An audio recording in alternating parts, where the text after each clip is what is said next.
중꺽마라는 말을 들어보셨나요? 무슨 말인지 전혀 모르시겠지요. 이 중꺽마, 각 언론사들이 작년 2022년 연말에 뽑은 우리나라 최고의 유행어가 중꺽마입니다. 그런데 요즘 젊은 세대가 말을 너무 줄여서 하기 때문에 기성세대는 그게 뭔 말인지 모르는 단어들이 참 많아요. 이 중꺽마는 무슨 말의 줄임말이냐면 중요한 것은 꺾이지 않는 마음. 그래서 앞에 중, 그 다음에 꺾이지의 꺾, 마음의 마 해서 중꺽마인데, 이 말이 왜 우리한테 유명해졌냐면 그 우리나라 월드컵 축구 국가대표 선수들이 이제 16강에 가야 되느냐 말아야 되느냐 경우의 수를 한참 따지고 있을 때 태극기를 들고 찍은 사진이 있거든요. 그 언론에 이렇게 다 나온 사진들에 보면 그 태극기 밑에다가 그 뭐라고 썼냐면 중요한 것은 꺾이지 않는 마음, 이렇게 쓰고서 사진을 찍어서 이제 우리 국민들에게 유명해졌습니다. 그런데 사실 우리 어른들이 기성세대가 잘 몰라서 그렇지 이 말은 젊은 세대에게는 벌써부터 진즉에 있었던 유행하는 말이었습니다. 이 말을 처음 사용한 사람이 누구냐면 요즘 젊은 세대가 게임을 많이 하잖아요. 모바일 게임, 컴퓨터 게임을 많이 하는데 롤이라는 게임의 세계 챔피언도 하고 이런 아주 유명한 선수인데, 이 선수가 이 중요한 것, 경기에 나갈 때마다 중요한 것은 꺾이지 않는 마음이다. 자기의 마음을 다잡고 의지를 되새기기 위해서 이 말을 늘 했다고 그래요. 그래서 그 젊은이들이 이제 그 선수를 워낙 떠받들고 있기 때문에 다 알고 이번에 월드컵 대표 선수들도 그 말을 받아서 중요한 것은 꺾이지 않는 마음, 중꺽마 이렇게 이제 써서 유명해졌는데, 오늘 새 말 하나 배웠지요. 많은 심리학자들은 어떤 능력보다도 바로 이 말하는 때의 마음이 훨씬 더 중요하다는 것을 과학적으로도 많이 이야기합니다. 또 운동선수들이 많이 얘기해요. 올림픽에 나가서 금메달 하나 따기도 어려운데 육상에서 그 금메달을 9개나 딴 전설적인 선수가 있습니다. 별명이 날아다니는 핀란드인, 핀란드 선수였는데 파보 누르미라는 선수였는데 이런 말을 했습니다. 마음이 전부다. 근육은 한낱 고무 쪼가리에 불과하다. 지금의 나를 있게 한 것은 나의 마음이었다. 자기의 마음이 오히려 근육을 강화시키는 것보다 더 중요했다는 얘기예요. 어떤 뇌과학자는 근육 위에 마음이 있다 하는 말도 하기도 했습니다. 즉 어떤 마음으로 세상의 현실을 대하느냐에 따라서 삶의 내용, 삶의 질, 삶의 한계를 극복하는 힘과 능력들이 다 달라질 수 있다는 말입니다. 역사적인 기독교 사상가 존 밀턴, 이분의 신라권, 그 신라권이라는 책에서 마음은 제자리에 머무르면 지옥을 천국으로, 천국을 지옥으로 만들 수 있다, 이런 말도 했어요. 무슨 뜻이겠습니까? 사람이 어떻게 마음 먹느냐에 따라서 지옥에 있으면서도 천국이 될 수 있고 천국에 있으면서도 지옥이 될 수 있다는 것을 이 존 밀턴은 그렇게 표현한 거예요. 이제 우리가 마음을 다잡고 새해를 시작하게 됐습니다. 엊그제와 똑같은 날이지요. 같은 해가 뜨고 같은 달이 뜨고 같은 공간에 우리가 생활하지만 여러분은 어떤 자세, 어떤 마음으로 금년 새해 2023년을 맞으셨는지요? 마음을 가다듬고 먹은 새해의 꿈과 여러분의 비전들이 새해 성취되는 복이 있으시기를 축원합니다. 우리가 마음을 어떻게 먹느냐에 따라 삶의 방향이 달라지고 또는 결정될 수 있습니다. 희망을 이야기하는 사람에게는 희망이 막연한 것이 아니라 이루어지는 거예요. 그러나 절망을 품은 사람에게는 아무리 좋은 환경에 머물러 있다 할지라도 비참한 현실이 되고 맙니다. 저는요, 새벽 기도회를 나올 때마다 습관처럼 하늘을 봅니다. 어떤 날은 별 하나가 보이지 않을 만큼 흐린 날이지만 그 맑은 날은 많은 별들이 우리를 내려다보고 있는 것을 봅니다. 그 많은 별들을 보고 있으면 하늘이 얼마나 예쁜지 몰라요. 별을 볼 때마다 느끼는 생각은 이 땅을 보아서는 무엇이 선이고 무엇이 아름다운 것인지 잘 구별할 수 없는데, 도대체 저 하늘의 별들 위에서는, 저 우주 공간에서는 얼마나 위대한 일들이 일어나고 있을까? 얼마나 아름다운 일들이 펼쳐지고 있을까? 우리가 상상할 수 없는 정말로 엄청난 일들이 저 우주 가운데 많이 벌어지고 있겠다, 그런 생각을 하면서 매일 그 하늘을 바라다 봅니다. 땅을 보아서는 가슴이 답답해지고 우리 마음을 시원하게 해주는 희망적인 소식들 듣기가 쉽지 않습니다. 정치적 욕망만 추구하고 있는 오늘의 하급 지도자들에게서 우리가 무슨 희망을 보겠어요? 이웃들을 생각하기보다는 자신들의 안위를 먼저 생각하는 사람들을 보면 희망이 없습니다. 경제적 이해 득실, 손익만 아주 집중적으로 따지는 자리에서는 희망이 없습니다. 그리스도가 여기 있다, 그리스도가 저기 있다 하면서 우리의 영혼을 흔드는 이단과 사이비 신앙에 현혹돼서는 절대 희망이 없습니다. 사람과 사랑이 없이, 희생이 없이 정의만 외치는 사람들에게서도 희망을 볼 수는 없습니다. 그러나 잠시 눈을 들어서 하늘을 보면 우리의 생각을 넘어서는 일들이, 하나님께서 펼쳐가시는 놀라운 역사들이 우리 앞에 있습니다. 눈을 들어서 그것을 바라보는 사람에게나만 일부나마 그것들을 볼 수 있는 기쁨을 허락해 주시는 것입니다. 가끔요, 무슨 큰 파티를 한다든지 잔치를 하는 집에를 가보면 잔치집 한복판에다가 큰 얼음 조각들을 세워놓는 것을 종종 보게 됩니다.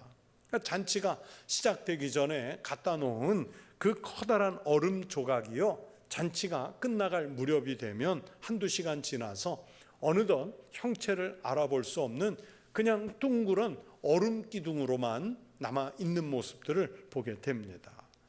그렇게 방금 하늘을 박차고 하늘로 올라갈 것 같은 아주 멋진 새의 형상이, 아니면 아주 용맹한 사자나 또는 호랑이 같은 용맹스러운 짐승의 그 형상이 저 밑에 들어가서 지금 쉬어도 되겠다, 아름드리 멋지게 큰 우람한 나무를 조각해 놓은 그런 형상들이 마치 햇볕 아래에 이슬처럼 녹아 사라지고 마는 것을 보게 됩니다.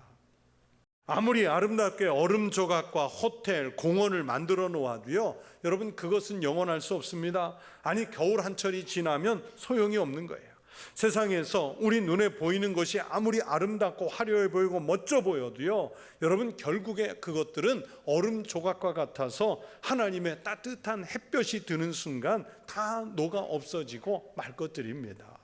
아무리 장중하고 우람해 보여도 하나님 앞에서 결국에는 작은 것이고 세상과 땅에 속한 것들이 여러분, 우리에게 영원한 희망을 줄 수 있는 것은 아니라는 뜻입니다.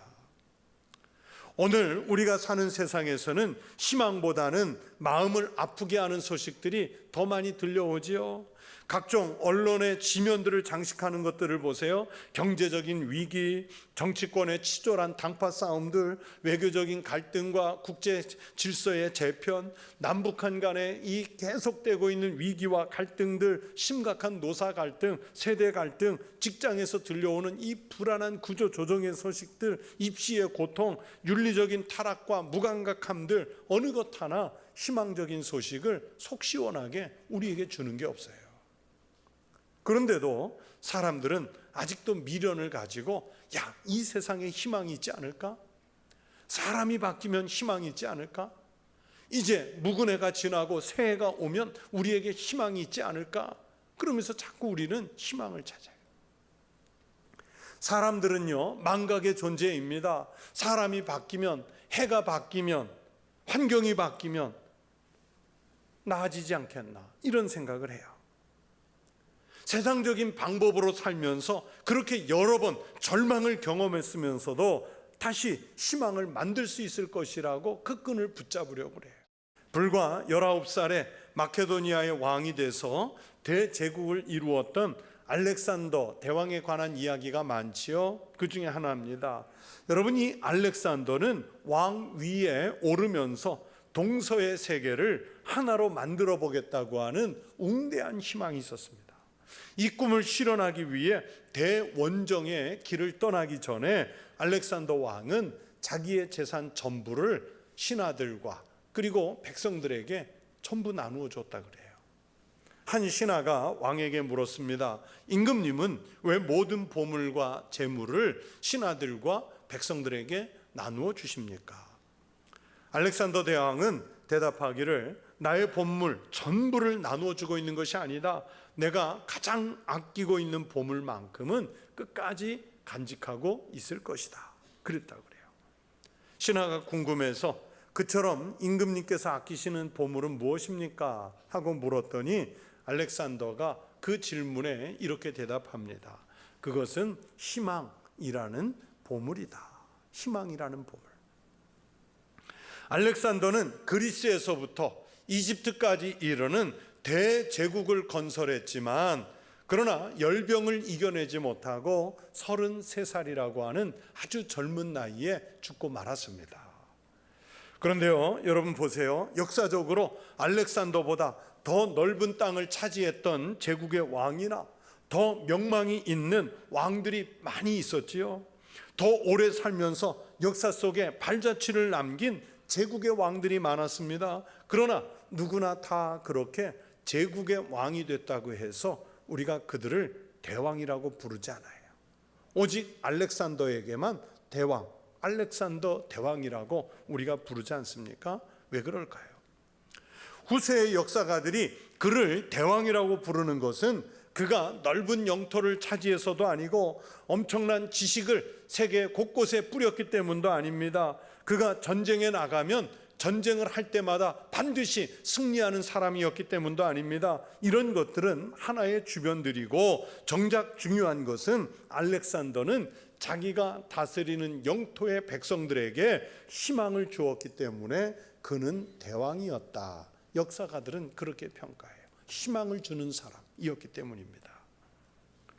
오늘 아무리 힘들고 어려운 가정일지라도 그 가정에 희망이 있는 한은 그 가정은 망하지 않아요. 행복할 수 있습니다. 회복할 수 있는 길이 있습니다. 교회가 힘들고 어려운 형편과 처지에 있어도 지도자와 교인들이 희망을 붙잡고 기도하면 그 교회는 언젠가 필히 부흥하게 될 줄로 믿습니다.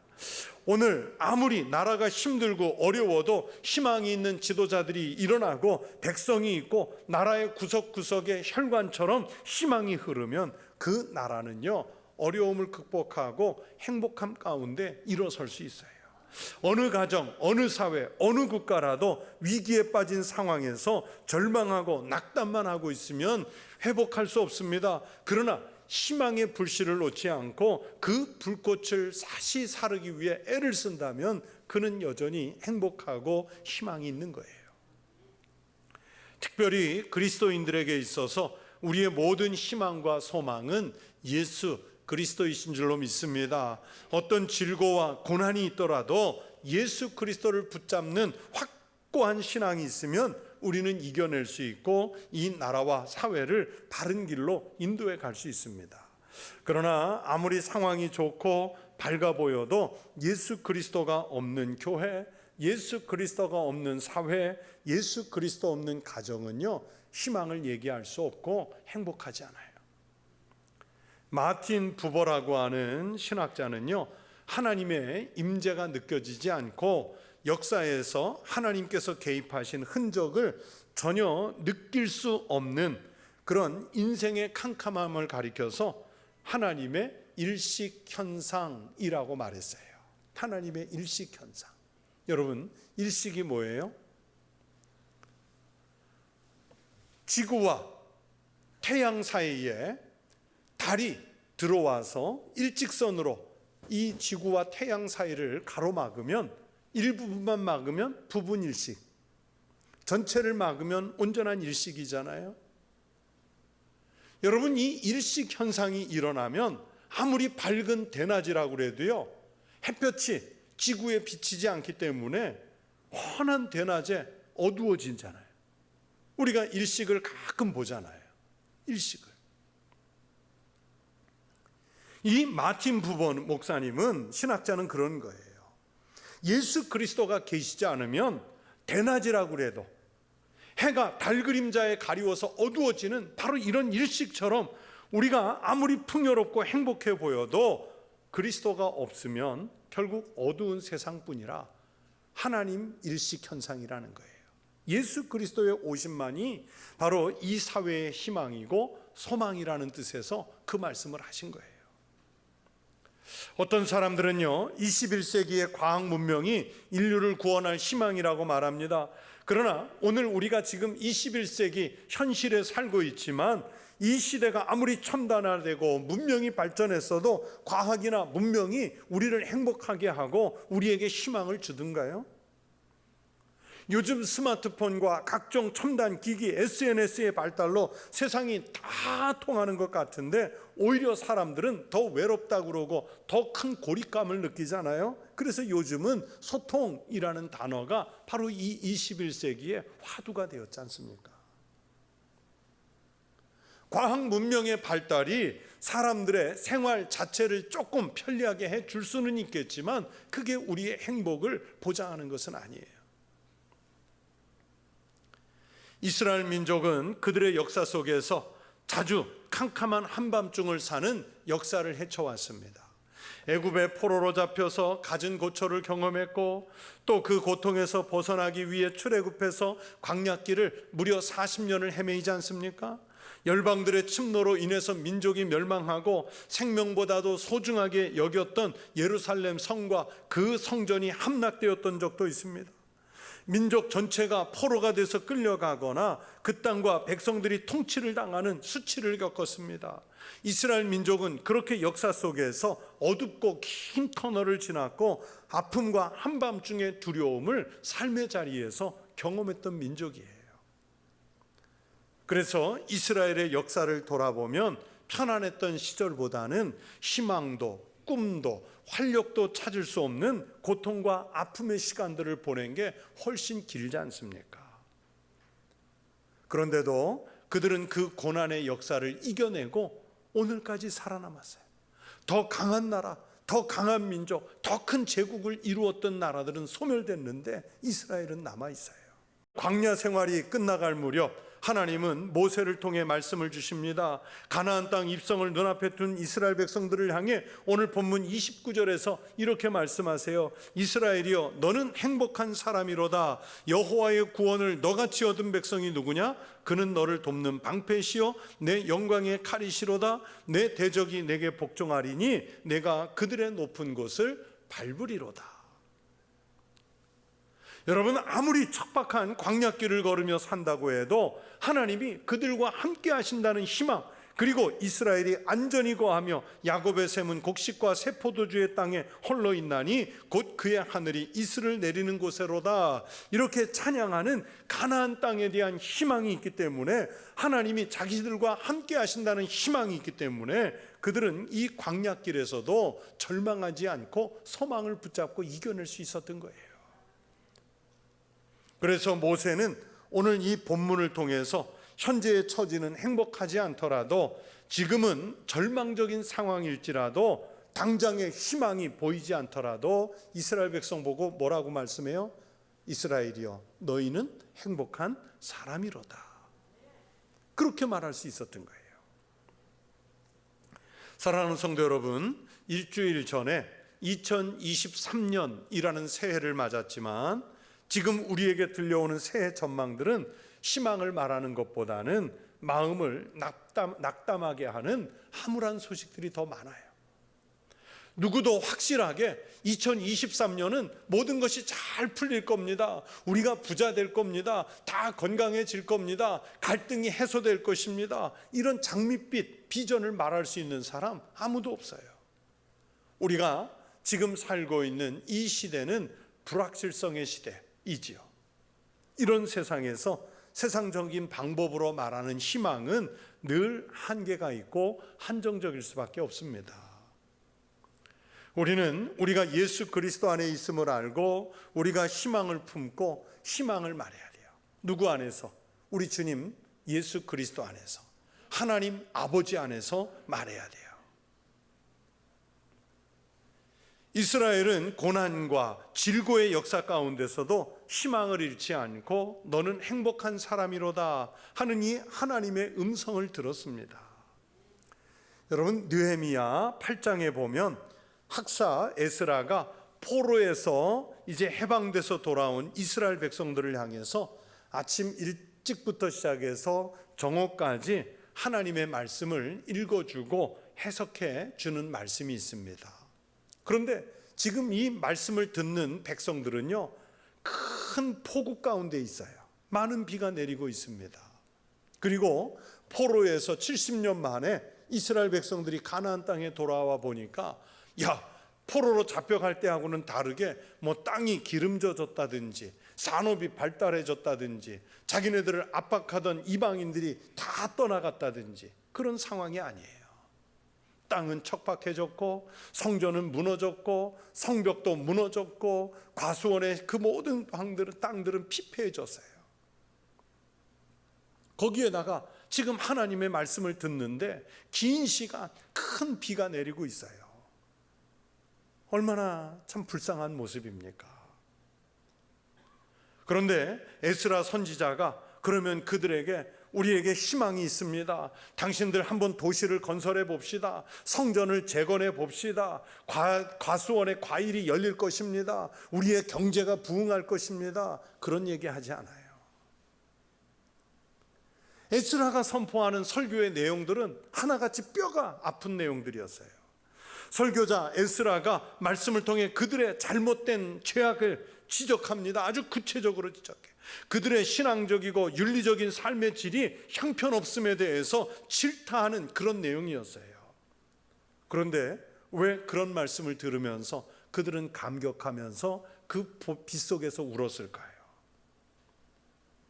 그 말씀조차도 하나님이 자기들을 사랑하셔서 자기네들과 함께 하신다고 하는 그 말씀으로 받으니까 뼈를 찢는 아픔의 말씀이지만 그 말씀을 받으면서 감격한 거예요. 귀에 듣기에 좋아서 감격한 것이 아니라 하나님이 우리와 함께 하시기 때문에 이 말씀을 주신다는 생각에 그들은 그 빗속에서 울며 감격하며 말씀을 받는 거예요. 하나님이 함께 하시니까 이제 망할 백성이 살게 되었지 않습니까? 그 희망으로 우는 거예요. 무엇보다도 하나님의 약속과 은혜의 그 말씀을 들으면서 야, 앞으로 하나님이 함께 하신다, 그 희망으로 우는 거예요. 요즘 많은 사람들이 희망적이고 용기를 주기보다는 절망하는 말을 많이 하죠. 새해를 맞았다고 해서 여러분에게 갑자기 희망이 생깁니까? 언론이, 사람들의 입이, 오늘 우리의 실제적인 형편이 우리에게서 용기를 뺏어가고 희망을 누르지요. 이럴 때 우리 그리스도인들은 무엇을 품어야 할까요? 이스라엘 백성들이 광야에서 지금 왜 행복하다는 칭찬을 받습니까? 그들에게 모든 형편이 좋아져서 행복한 것일까요? 아니에요. 하나님이 함께 하시기 때문에 그들이 행복한 거예요. 우리는 그걸 얘기해야 돼요. 가나안 땅을 얻기 위해 이제 큰 전쟁을 눈앞에 두고도 그 두려움에 빠져 있는 이스라엘 백성들이 이스라엘이여 너는 행복한 사람이로다. 왜? 하나님이 함께 하시니까 그 음성을 들었을 때 이들은 일어설 수 있었던 것입니다. 드리먼트 목사님이라는 분이 이런 말을 했습니다. 근사하게 보이는 인생을 더 이상 믿지 말며 지나간 세월을 보충하라. 그리고 하루하루를 최후의 날로 살라. 여러분, 누가 행복한 사람이겠습니까? 누가 희망의 마음을 품은 사람이겠습니까? 죽음 직전까지 하나님을 향한 비전을 보는 사람, 그가 행복한 사람인 줄로 믿습니다.